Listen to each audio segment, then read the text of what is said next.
salam sehat. Semoga kita sehat terus ya sampai pandemi ini berlalu. Saat ini kita belajar fisika dan semangat untuk belajar fisika kelas 10. Oke, kita masuk gerak parabola lanjutan kemarin. Nah, ini dia bentuk dari gerak parabola.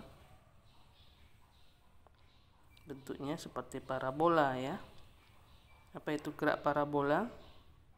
Dua gerakan yang bekerja sekaligus, yaitu gerak GLB atau gerak lurus beraturan pada sumbu Y-nya adalah gerak GLBB atau gerak berubah beraturan, dan dia membentuk sudut. Ini sudutnya alfa.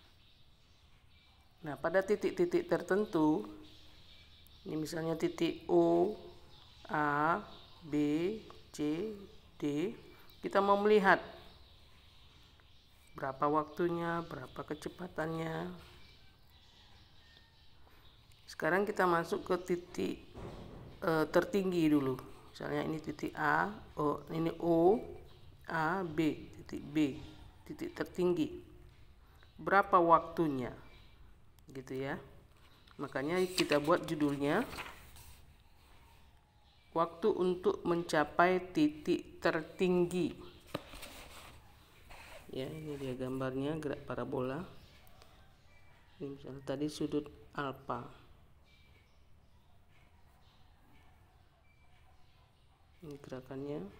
Waktu yang dibutuhkan untuk mencapai titik tertinggi, ini dia. Kalau pada titik tertinggi berarti kecepatan pada sumbu Y-nya atau namanya PY itu 0. Itu syaratnya. Berhenti dia. Kalau nggak berhenti ya nggak balik-balik lagi dia ke bumi, ya kan? Dia harus berhenti. Berhentinya itu pada kecepatan sumbu Y. Kalau udah berhenti dia barulah balik lagi dia ke tanah.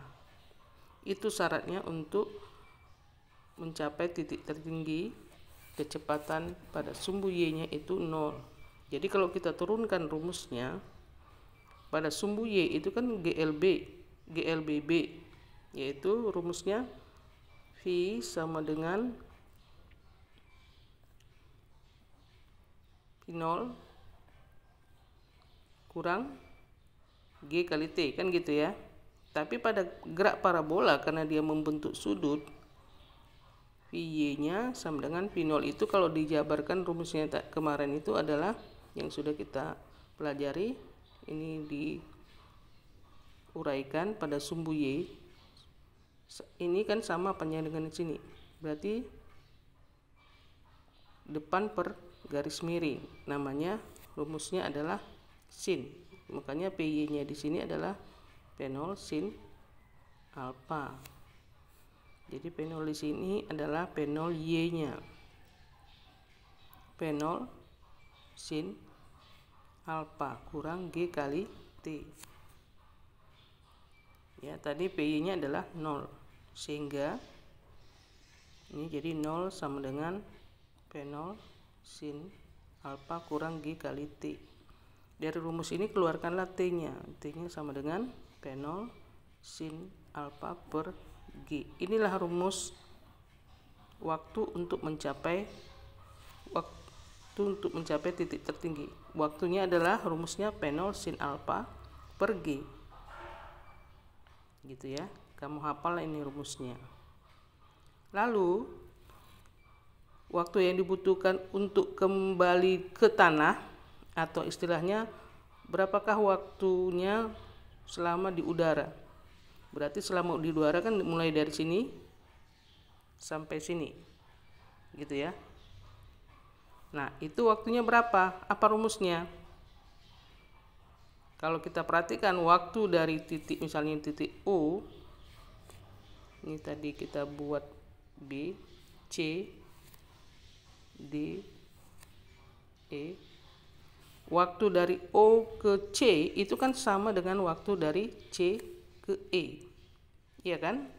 Oke, kalau sama berarti rumus ini kalikan 2 aja, karena kan sama. Berarti waktu untuk mencapai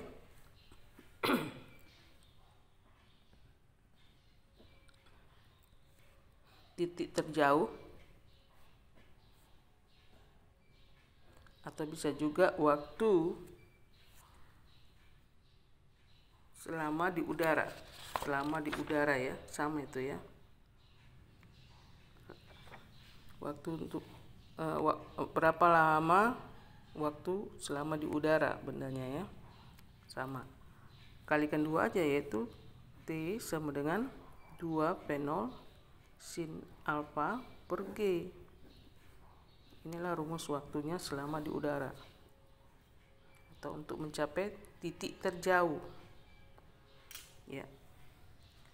Nah, buktinya dia seperti ini rumusnya. Buktinya apa ya? Buktinya kalau kita lihat ya, bahwa waktu sampai titik terjauh di sini berarti kan Y-nya 0 kan? Y-nya 0 buktinya. Kita lihat rumus dari, kita turunkan rumusnya, membuktikan bahwa ini rumusnya dengan syarat Y-nya 0. Pembuktian ya. Nanti Ibu buat di sini biar di bawahnya cukup. Y-nya itu 0 syaratnya kan? Kan di sini bundanya berhenti. Berarti berhenti kalau dia berhenti VY-nya 0 ya kan? Dan ketinggiannya 0 gitu ya. Rumus GLBB yang berhubungan dengan ketinggian itu kan H, atau H itu kan sama dengan Y kalau pada gerak parabola. Kalau pada gerak jatuh bebas atau gerak vertikal ke atas itu Y simbolnya ya, yaitu Y sama dengan V0 kali T kurang setengah GT kuadrat ya, kan gitu ya. Nah, ini kalau dijabarkan ke rumus parabola, gerak parabola, ini jadi V0 sin alfa kali T kurang setengah GT kuadrat gitu ya. Ini kan tadi 0, Y-nya 0 sama dengan V0 sin alfa kurang alfa kali T kurang setengah GT kuadrat. Nah, dipindahkan, ini jadinya setengah GT kuadrat sama dengan V0 sin alfa kali T. Ini ada T kuadrat, ini ada T. Ini kan bisa dicoret. Ini tinggal T. Sehingga T sama dengan 2 V0 sin alfa per G. Kan sama ya? Nah, sama. Itu pembuktiannya bahwa rumusnya ini benar gitu ya. Oke, kita ambil contoh soal supaya lebih mengerti. Ini soalnya. Nah, ini. Sebuah peluru ditembakkan dengan kecepatan awal 60 meter per sekon dan sudut elevasi 30 derajat. Jika percepatan gravitasi bumi 10 meter per sekon kuadrat, tentukanlah lama peluru di udara. Yang A aja kita dulu selesaikan karena yang B belum kita pelajari rumusnya ya. Berarti diketahui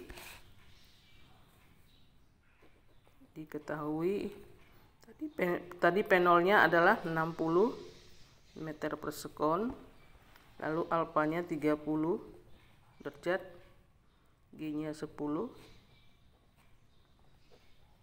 Ditanya adalah T-nya. Nah, T yang di sini adalah lama peluru di udara. Berarti lama peluru di udara pakai yang ini. Lama peluru di udara itu sama dengan waktu untuk mencapai titik terjauh. Itu jawab T sama dengan 2 P0 sin alfa per G. Masukkan harganya 2 kali P0 nya tadi 60 kali sin 30/10. Ini coret 1. Ini jadi 12. Sin 30 adalah setengah. Ini jadi 6 sekon. Dapat dia 6 sekon. Nah ini kan kurang rapi. Lebih rapi lagi ini dia. Bisa kamu catat.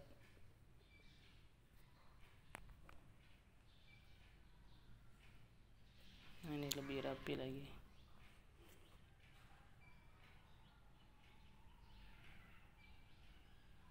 Ini rumusnya tadi.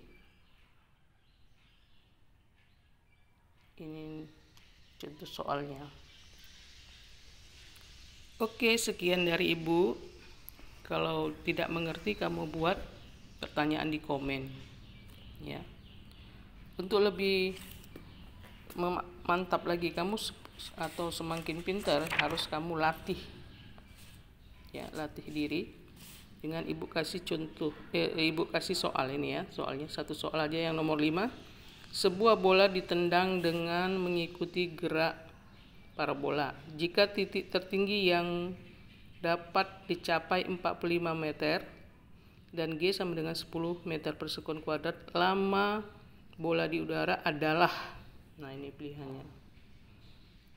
Kau kerjakanlah di sile-sile, nanti jawaban akhirnya kamu buat di komen, tulis nama dan kelas. Sekian dulu dari Ibu. Semoga ini bermanfaat sama kamu dan menambah ilmumu. Salam sehat dan salam fisika.